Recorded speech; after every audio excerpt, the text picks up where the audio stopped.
Stéphane Jacobs, vous êtes donc le propriétaire du restaurant associé.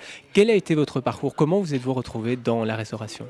Mais en fait, ça a commencé à 12 ans, donc j'ai eu un coup de cœur pour le métier et une pré-formation chez le cousin de ma maman qui est traiteur. Donc j'ai commencé en fait par une des facettes du métier qui est donc les plats emportés, les réceptions et les mariages, etc. Et puis de fil en aiguille, je suis atterri dans une école hôtelière classique à Namur. Et ça a duré pendant 4 ans de formation. Ensuite, j'ai fait des stages dans des restaurants gastronomiques étoilés. Et puis c'est ça qui m'a donné le goût de la gastronomie. Sans oublier que l'ORECA, c'est vraiment un tout. C'est le savoir-faire du traiteur, savoir-faire des grosses quantités. Donc c'est vraiment une passion qui englobe tout ça. Alors dans votre parcours, vous êtes passé par le Tigrill, c'est quand même pas rien de fréquenter justement Yves Matagne notamment. Oui, le fait de se former dans des grandes maisons, on fréquente on va dire des personnalités. Monsieur Matagne en a une, Olivier Rollinger en Bretagne, qui est toujours quelqu'un de très, très reconnu au niveau de la gastronomie. C'est des personnages et moi j'ai toujours eu des très bons rapports avec eux. Et c'est des gens qui ont cette passion de transmettre à leurs disciples. Quand on est motivé, on apprend de ces gens-là, oui. Alors vous aviez pas trop peur, vous avez 24 ans donc, c'est pas trop difficile à votre jeune âge de débuter, parce qu'on pense toujours la gastronomie c'est les grands chefs qui ont peut-être 10-15 ans de métier. Comment vous l'avez ressenti justement à votre jeune âge?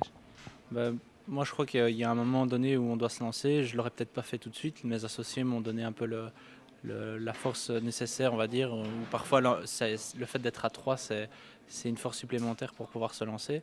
Maintenant, c'est vrai qu'ici, une fois qu'on commence et qu'on est lancé, on n'y pense plus trop et on pense plus qu'on est jeune et qu'on est un gamin, entre guillemets. On avance et au fur et à mesure maintenant des années, ça fait 2 ans, un peu plus de 2 ans, c'est vrai qu'on se rend compte du chemin qui a été parcouru et des difficultés qu'on a rencontrées auparavant. Alors comment vous qualifieriez votre cuisine? Je sais que vous êtes fort sur les épices, porté sur les épices.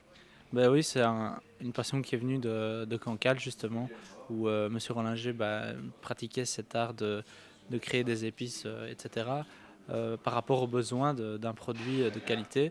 Et ici, c'est exactement ce qu'on fait. Donc, je veux dire que j'ai continué son travail parce que il n'y a pas de copyright. C'est simplement utiliser cette manière de cuisiner qui est très peu répandue finalement et de l'appliquer ici avec un autre terroir, avec d'autres produits.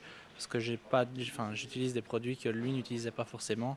Et donc, ça donne un résultat plutôt cohérent et qui correspond bien à une cuisine finalement belge et pas française. Et voilà. Quels sont les aliments que vous aimez cuisiner dans vos plats? Des aliments que vous mettez régulièrement à l'honneur peut-être? Oui, il y a en tout cas des ingrédients ou des poivres ou on va dire des condiments que j'utilise beaucoup, comme le gingembre, qui est très connu et répandu. Maintenant, le curcuma frais, j'utilise beaucoup. J'utilise aussi plusieurs variétés de poivres, comme le poivre de Sélim, comme on va penser, le poivre de Vosti périphérie, tous des poivres un peu très typés et très distincts d'un poivre tout à fait classique. Et alors, tout ça, donc, moi, je les accommode entre eux et je fais qu'il y ait une belle symphonie dans tout ça et que ça donne une épice qui va bien avec nos produits. Je rappelle, vous avez 24 ans. Est-ce que c'est pas difficile de se lancer dans le milieu HORECA et donc ici restauration quand donc vous aviez 22 ans à l'époque, on entend pas mal de gens qui disent que les règles sont contraignantes, notamment pas les règles sociales. Comment vous avez géré justement votre lancement?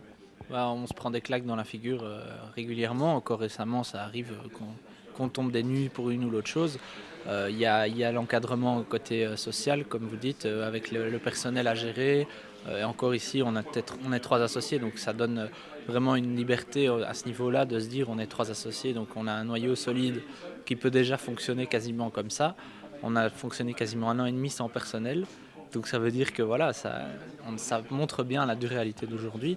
Et je pense que s'il y a un travail à faire pour aider le secteur, c'est vraiment faciliter les démarches, faciliter l'administration et aussi réduire les coûts pour le patronat, parce qu'il ne faut pas croire qu'un patron s'en met plein les poches.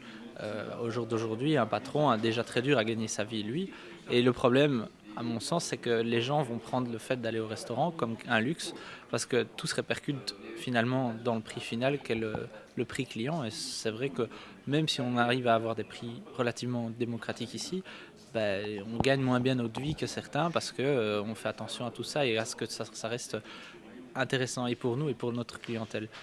Donc ça, c'est le point de vue social. Après, il y a toutes les autres embûches sur lesquelles on est très mal informé, comme par exemple la SABAM, les règles AFSCA, les pompiers, les factures d'eau, d'électricité, tout ça.